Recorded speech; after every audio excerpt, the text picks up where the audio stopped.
viu? Bom, ontem nós falamos sobre conflitos, porque o que eu disse é que essa quarentena, 5 meses, mesmo que alguns estados, como o Rio de Janeiro, nós já estejamos até mesmo avançados na liberação das fases, nós já estamos aqui, já estamos há 2 meses e meio com a igreja liberada, nós estamos com muitas coisas, academia, tudo com restrição, tudo com muito cuidado, mas a vida meio que voltou, né? O shopping está funcionando, tudo diferente, é o novo normal, mas os restaurantes também foram liberados de acordo com o novo normal. Tem lugares que ainda não está nessas fases mais avançadas, ainda está vivendo, outros estão mais adiantados, como Manaus, que foi assolado pelo coronavírus, mas hoje já está, é o primeiro estado em que voltam as aulas, foi ali em Manaus. Independente de você morar num estado com uma fase mais adiantada, como o Rio de Janeiro ou como Manaus, ou você estar num estado em que, por exemplo, no domingo, estava passando o culto da nossa igreja, aí uma pessoa falou que saudade de ir à igreja. Aí eu falei assim, não, mas vai sem medo, porque tá seguro, do jeito que as igrejas estão fazendo, tá seguro. Aí ela falou assim, não, pastor, aqui ainda não pode. Então, tem lugares que ainda não estão, tem estados que ainda não estão liberados. Então, eu tô falando que nós ainda não voltamos ao normal, não é? Eu não posso ainda ir para Israel, eu não posso ir para o Japão. O Japão não está aceitando brasileiro, Israel também não está aceitando brasileiro. Então, nossa vida não voltou ao normal, e nós temos sequelas por causa disso. Essa convivência, esse confinamento, os problemas que o coronavírus acarretaram, o pânico e a ansiedade que foi desencadeado, a depressão que foi desencadeada, tudo isso, um estopim nos relacionamentos. Relacionamentos que antes não eram tão intensos, porque todo mundo trabalhava muito, criança na escola, agora todo mundo em casa, as brigas são mais frequentes, os desentendimentos são mais frequentes. Você vê que tudo passa muito rápido para o homem, não é? Logo no início do confinamento, logo no início da quarentena, eu lembro que todo mundo na janela cantando e gravando, porque ele vive cheio de esperança. Mas depois parece que é o que está escrito em Provérbios, né? Que toda promessa adiada adoece o coração. Então as pessoas foram ficando mais desanimadas, foi passando o tempo, parece que a fé foi diminuindo para alguns, né? Não estou falando para todos, para alguns, e os conflitos aumentando. Os conflitos interpessoais aumentando. Por isso que ontem nós falamos de alguns pontos, está lá no Telegram o resumo, e hoje eu vou dar continuidade a partir do ponto que eu parei. Eu quero voltar a dizer para você que os nossos problemas interpessoais têm muito a ver, só isso que eu quero repetir de ontem, tem a ver com a nossa bagagem, com a bagagem que nós trazemos da nossa infância, da nossa adolescência, porque nós somos aquilo que nós deixamos. Você sabia que a comunicação, mais do que aquilo que você fala, é aquilo que o outro ouve?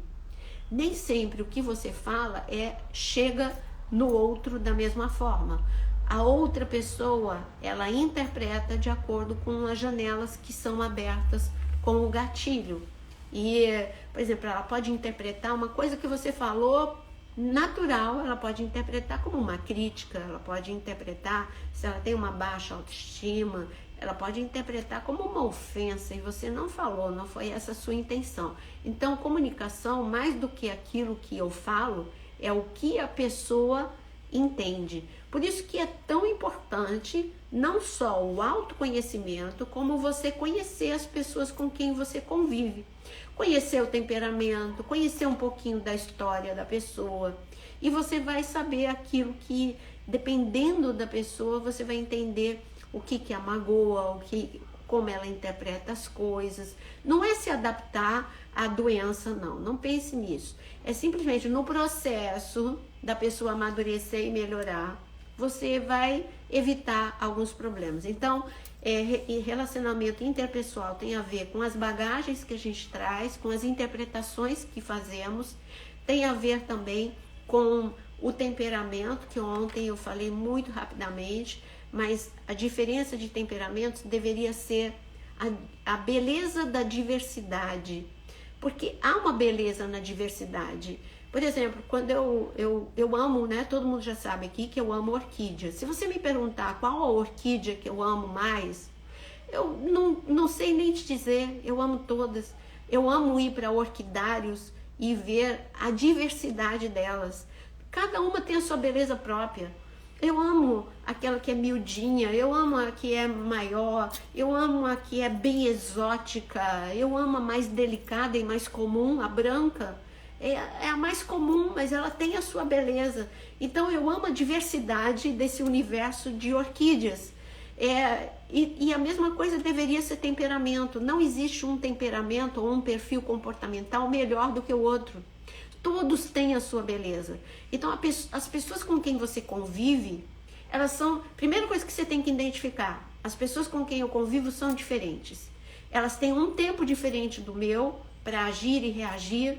Elas têm forma diferente de sentir. Alguns sentem muito intensamente, outros são mais assim, como a Baby do Brasil falava para mim, casca grossa. Ela falava assim, você é casca grossa. Ela falava de pessoa que aguenta impactos, né? Aí ela definia como casca grossa. Então tem pessoas que, na definição do meu pastor, então eu vou dar. O meu pastor, aonde eu me converti, ele falava o seguinte, ele falava que tem pessoas que são lingerie, você tem que lavar com muito cuidado, na mão, não põe na máquina de lavar. Agora, calça jeans, aguenta todo o tranco, vai para a máquina de lavar, pode ser lavada de qualquer jeito. E ele falava assim, e você precisa saber os que são lingerie e os que são calça jeans. Deus precisa de todos. Deus precisa na diversidade dos temperamentos. A gente vê isso nos discípulos.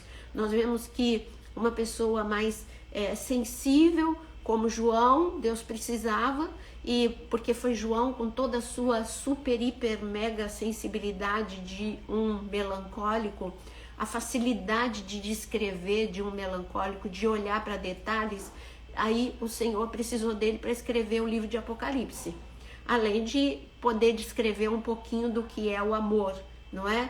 E Deus precisava de pessoa com calça jeans, como o apóstolo Paulo, que ele é uma pessoa que aguenta ofensas, aguenta as críticas, aguenta, como ele disse, eu sei viver bem com tudo, com a falta, com muito, né? Ele era realmente um casca grossa, uma calça jeans.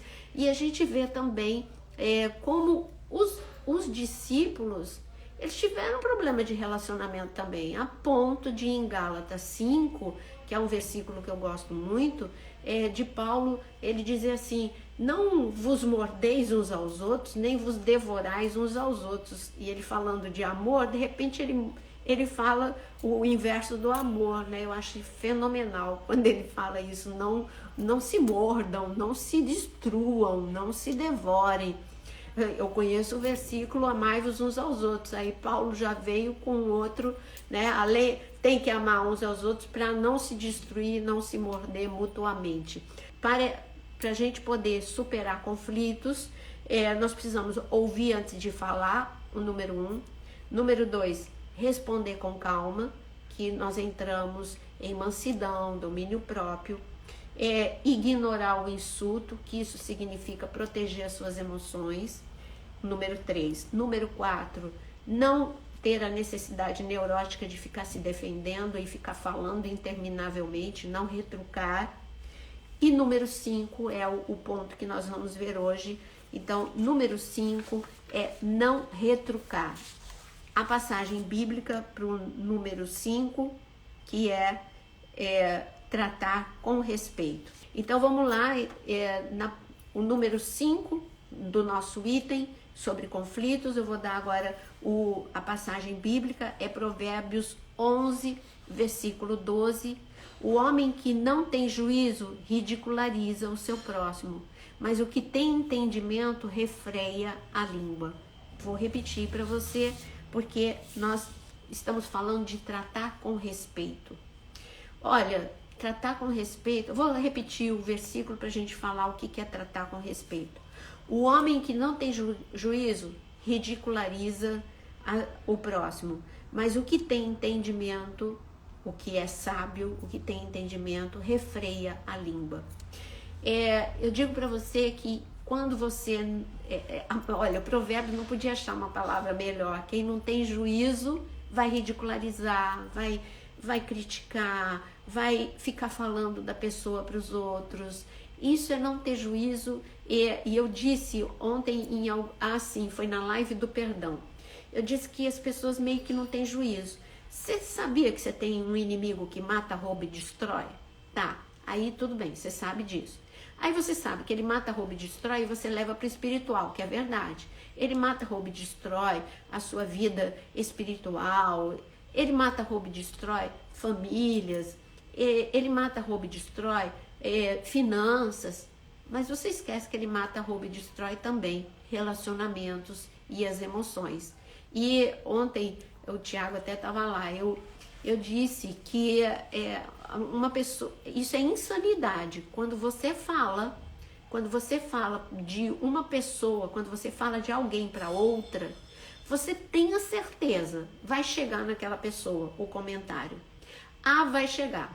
Por mais que você confie, vai chegar na outra pessoa. E o trabalho que você vai ter, porque chegou o que você disse ainda distorcido, é muito grande. Não existe só esse tipo de falta de respeito que detona relacionamento. O problema entre marido e mulher é quando o respeito vai embora. Quando é namorado, aí tem o lugar para o diálogo, tem o lugar para o respeito, tem o lugar para admiração, tem espaço para tudo isso que traz o bonito de um relacionamento. Quando casa, é meio que assim, relaxa. Sabe aquela coisa de você colocar uma cinta e aperta tudo para você entrar naquele vestido do casamento? Ai, nossa, aquilo ali, né, te sufoca. Aí quando você chega em casa e você tira aquela cinta, ufa, aí você relaxou porque você está em casa. Casamento é por aí. Nunca deveria ter a parte 2, que é o relaxamento. Nunca deveria tirar a cinta, porque quando tira a cinta da boca também. E fala o que nunca você deveria dizer. É interessante que você tem controle para falar com educação com estranhos, mas quando chega para falar com o filho ou com o marido, e aí você vai justificar, porque você não vive na minha casa, por isso e por aquilo. Não, querido, respeito é respeito. Uma vez que o respeito vai embora, entra a contenda, entra perdas sem fim. Precisa voltar o respeito. E sabe como é que o respeito é roubado? Quando a mãe também começa a falar do pai. O teu pai isso, o teu pai aquilo, o teu pai aquilo outro. Uma vez entrou várias vezes, não sei se ela está aqui hoje, entra sempre uma garota, olha como que é o gatilho de uma janela killer. Entra sempre uma pessoa de Caxambu. Toda vez que ela entra, eu falo, eu tenho história com Caxambu. É imediato, né? O gatilho vai lá na janela killer, mas eu já desativei essa janela killer, só é a lembrança mesmo. Mas eu tinha um maior problema, sabia, com Caxambu, porque a minha mãe, eu era pequenininha, e a minha mãe, ela já falava assim, o seu pai tem amante em Caxambu, teu pai tem isso. Eu não nasci no lar evangélico, tá? Para explicar para vocês melhor por que a minha casa era desse jeito. Aí eu meio que, coitada, minha mãe, ela não sabia o que ela estava fazendo, mas eu cresci meio que olhando meu pai com outro olhar. Eu não respeitava o meu pai, não. Então, depois eu vinha respeitar o meu pai, mas eu não tinha aquela grande admiração pelo meu pai, por tudo que eu ouvia. Então, eu quero te dizer uma coisa, relacionamento não pode sair o respeito. Entre amigos, entre pastor e ovelha. Eu ouvi uma coisa, uma vez, eu estava conversando com o pastor Eduardo Reis, e ele me falou uma frase que ficou no meu coração, que é totalmente verdade. A intimidade rouba a honra, ele falou para mim. Eu falei, por que você está falando isso? Ele falou assim, é fácil, Naira. Aí ele estava falando, eu fiz uma viagem com uma pessoa muito importante, numa caravana que tinha uma pessoa muito importante. Nos primeiros dias eu pensei, puxa, meu Deus, que privilégio, eu tô com essa pessoa. Mas com o passar dos dias, ele falou, nossa, eu não estava mais nem ligando para aquela pessoa, porque eu já vi coisas que eu não gostei. E ele falou assim, quando acabou a viagem, eu vi que eu já não tinha, assim, eu sabia que ele era importante, mas para mim já não era mais aquela coisa. Eu falei, nossa, eu nem tô, sabe, com tudo aquilo que eu tinha no início da viagem. E ele falou assim, a intimidade rouba a honra. Eu fiquei com isso no coração e é verdade. Quando você é pastor, como eu, né, de uma igreja local, mas você viaja também itinerante, você vê que você é tratado de outra forma nos lugares que você vai. Não que você seja desrespeitado na sua igreja local, mas é meio aquela coisa de café com leite, tá toda hora aqui, não é? Mas o que não pode é faltar respeito. E hoje nós estamos vivendo uma geração em que perdeu o respeito. Perdeu o respeito por autoridades, perdeu o respeito por todas as coisas. Então é tempo de resgatar o respeito para a gente ter relacionamentos sadios. E se você já perdeu o respeito, volte a ter respeito. Para cada crítica, faça 10 elogios. Olha, vai dar tanto trabalho para você achar 10 elogios que você vai desistir de criticar. E se você entender que cada vez que você fala de alguém, Deus está te ouvindo, como está escrito em Eclesiastes, você também vai desistir de falar mal dos outros. E é por aí, precisamos resgatar a saúde emocional, que é o domínio próprio em todas as circunstâncias. Vamos lá. Número 6 é ter paciência. Olha o que Provérbios 15, 18 diz. E depois desse, nós vamos entrar num ponto muito importante. Não que ter paciência não é importante. O homem irritável provoca dissensão, mas quem é paciente acalma a discussão. Provérbios 15, 18. Vou repetir.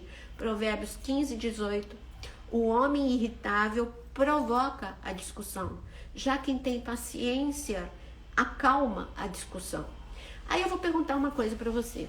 Você é paciente ou irritável, irritado e irritante? Olha só. Aí agora o diagnóstico, você tem que ser bem sincero, não tem ninguém te vendo neste momento. Eu quero saber se você é uma pessoa irritante. Sabe uma pessoa irritante? É aquela pessoa que tá todo mundo muito calmo, tá tudo muito bem. Quando ele chega no ambiente, muda o ambiente. Ele é irritante. Ele só sabe criticar, ele só sabe reclamar, ele fala alto, desrespeitando as pessoas, tudo que os outros fazem, nada tá bom. Então, ele é uma pessoa tremendamente irritante. E eu tenho um irmão, ele melhorou muito, depois de 2 infartos, ele melhorou muito. Ele era irritável, ou ele era uma pessoa muito suscetível a ficar irritado rapidamente. A aceleração dele do 0 ia para o 1000 rápido.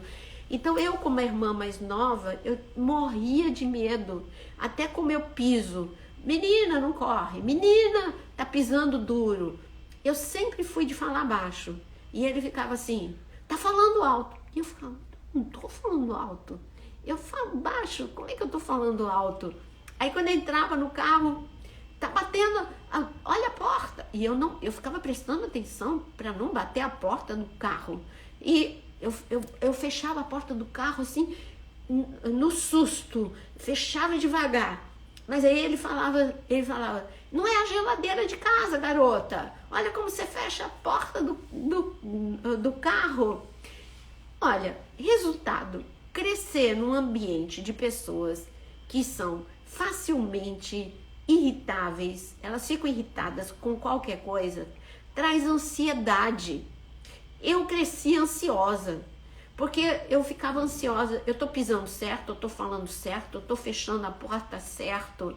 Aconteceu que eu fiquei tão ansiosa e nervosa que eu passei a ser uma pessoa que eu não era. Depois eu me libertei disso, desastrada, porque eu era uma criança assustada, E aí eu derrubava tudo, eu tropeçava em tudo, porque eu era ansiosa e assustada, porque eu estava sempre recebendo grito. Então, cuidado, pais. Você que é muito sem paciência, o que você vai produzir no seu filho? Se o seu filho, então, for mais sensível, você está destruindo a calma da vida dele. Essa criança não vai ter mansidão, essa criança... Aí você fala, não sei o que tem essa criança. Sabe o que tem? Tem o ambiente que você cria ao redor dessa criança, de agitação, de inquietação, de irritação, e tudo isso. Aí depois você reclama da criança. Essa criança não para, essa criança é isso, essa criança é desastrada, essa criança não sei o quê. Eu falo para você, antes de olhar para a criança, olha para si.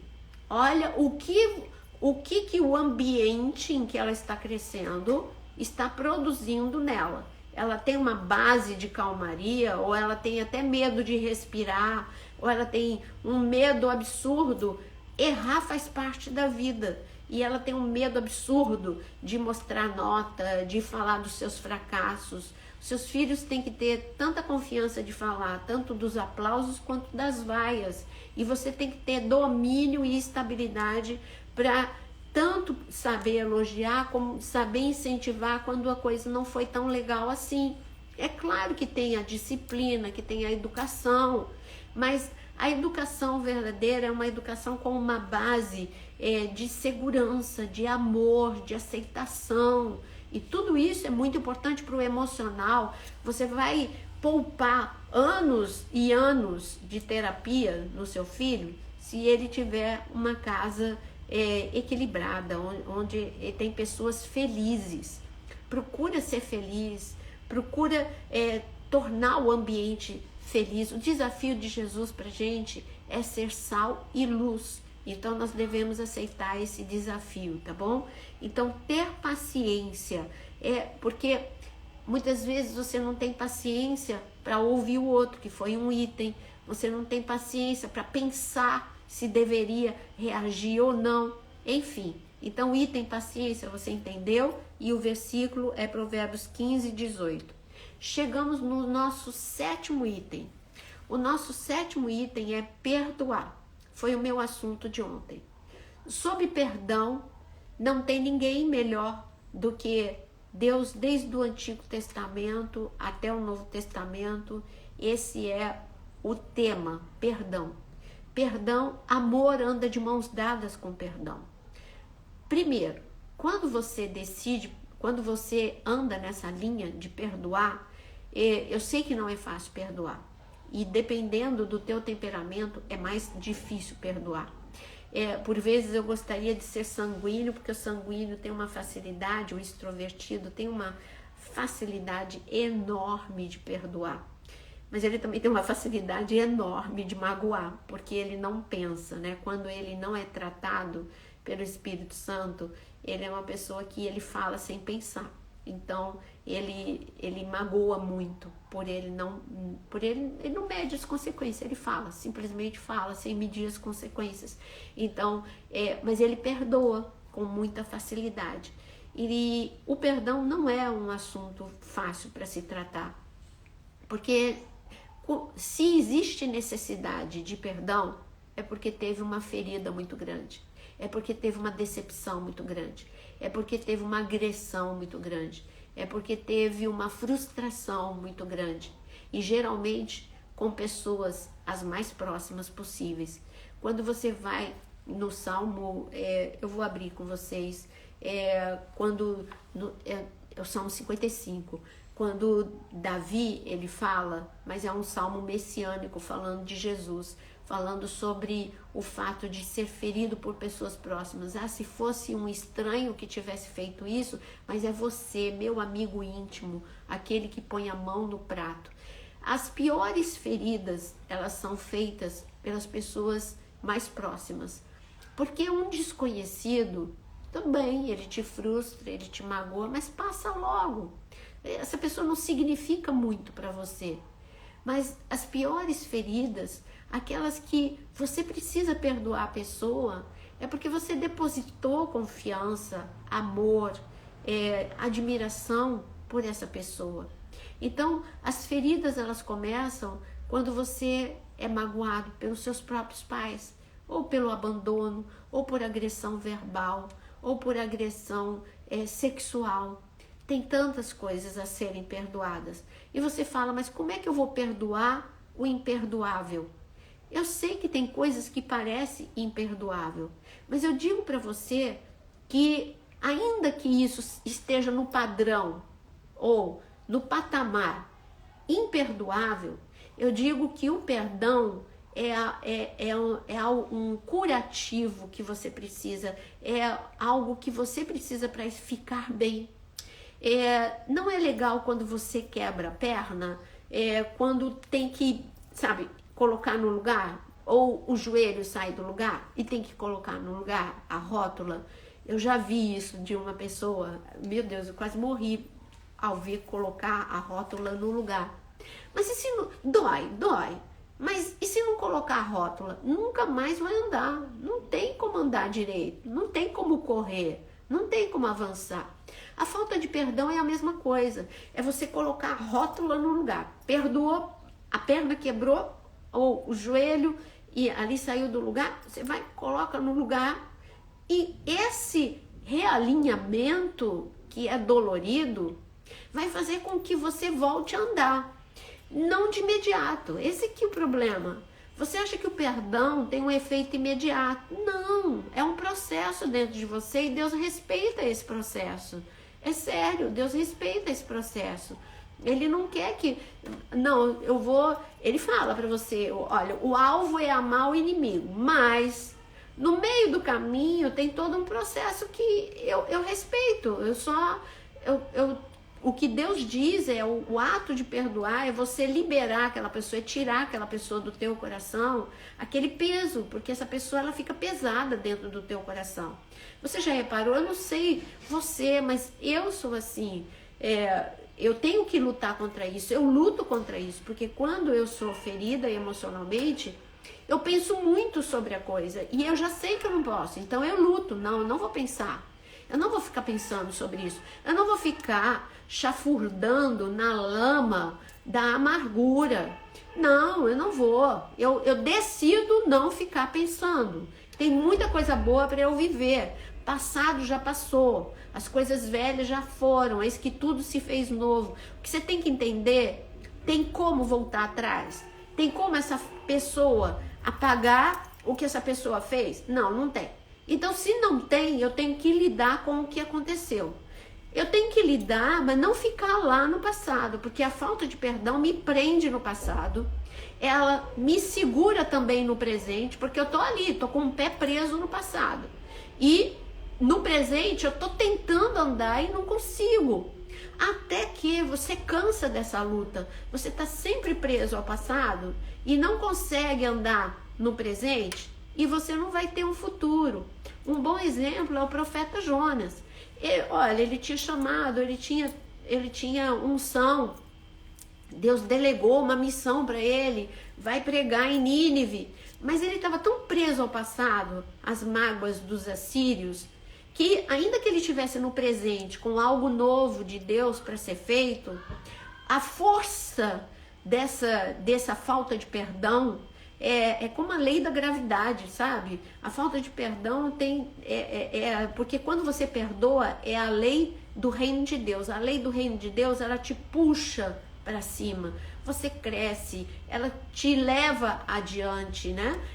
Você não está sujeito mais à lei da gravidade aqui da Terra. Você já viu os astronautas, né, sem gravidade?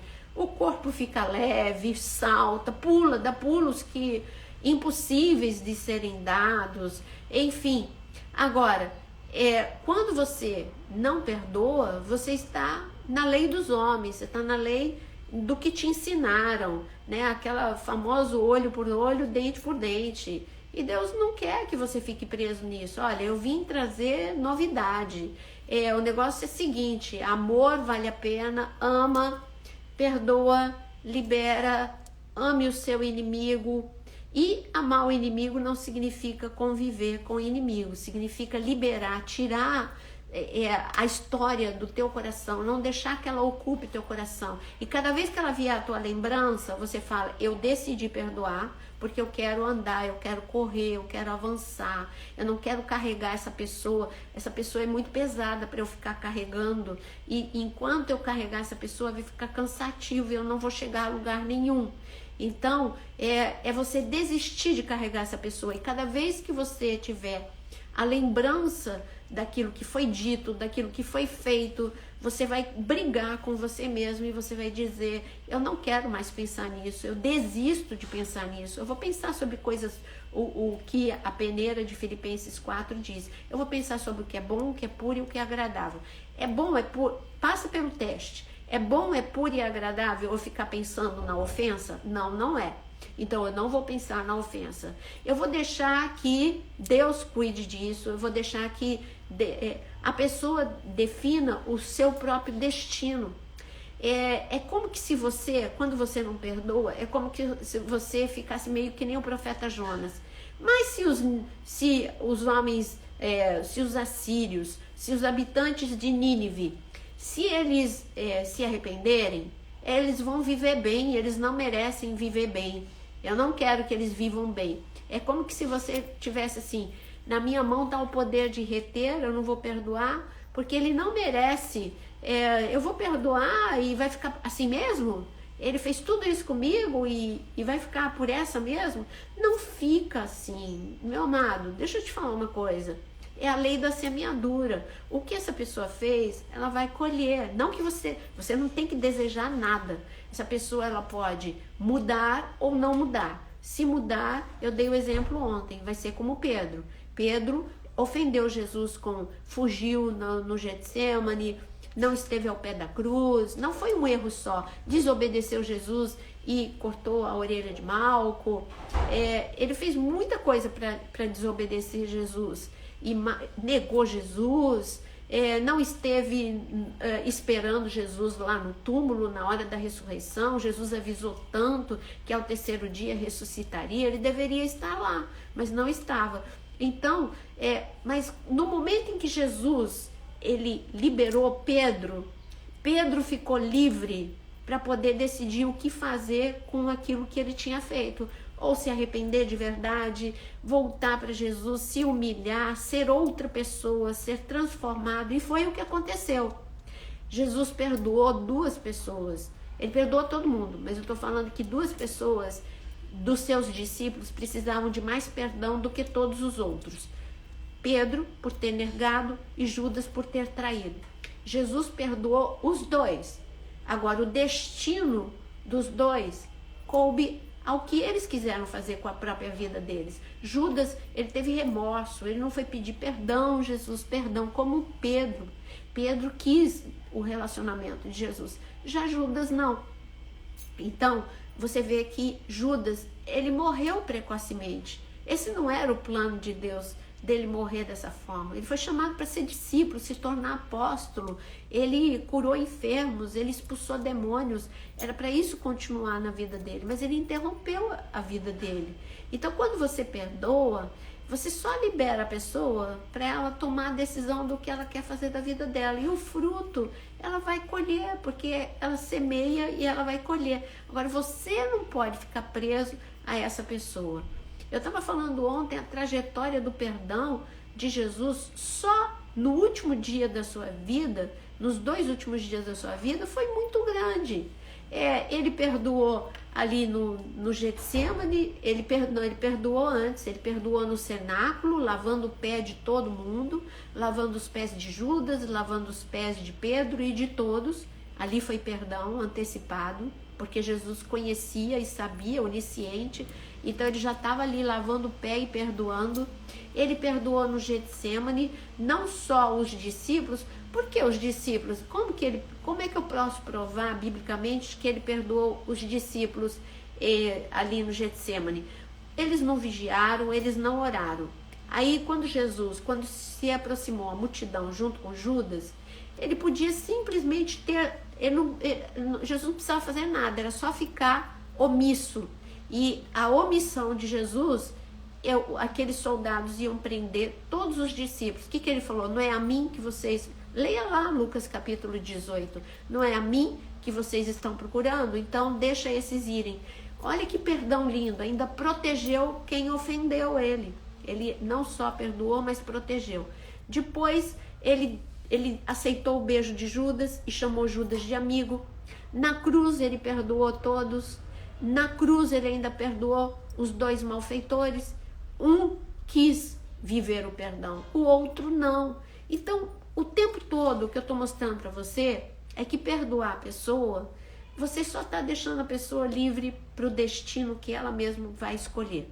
Não está nas suas mãos o destino de ninguém, mesmo que essa pessoa tenha te magoado ao extremo. Para você, você tem cura. Deus cura as piores ofensas. Jesus foi homem de dores. Ele conhece o que é a dor da traição em todas as instâncias. Ele foi traído por amigo, ele foi traído por irmãos, ele foi traído por todo mundo. Ele conhece a dor da traição, ele conhece a dor do abandono, ele conhece a dor da rejeição, ele conhece a dor da zombaria, ele conhece a dor da humilhação, ele conhece todas as dores. Então não importa o que você viveu, ele conhece a dor da agressão verbal e da agressão física. Jesus foi, o que Jesus viveu, a violência física foi descomunal.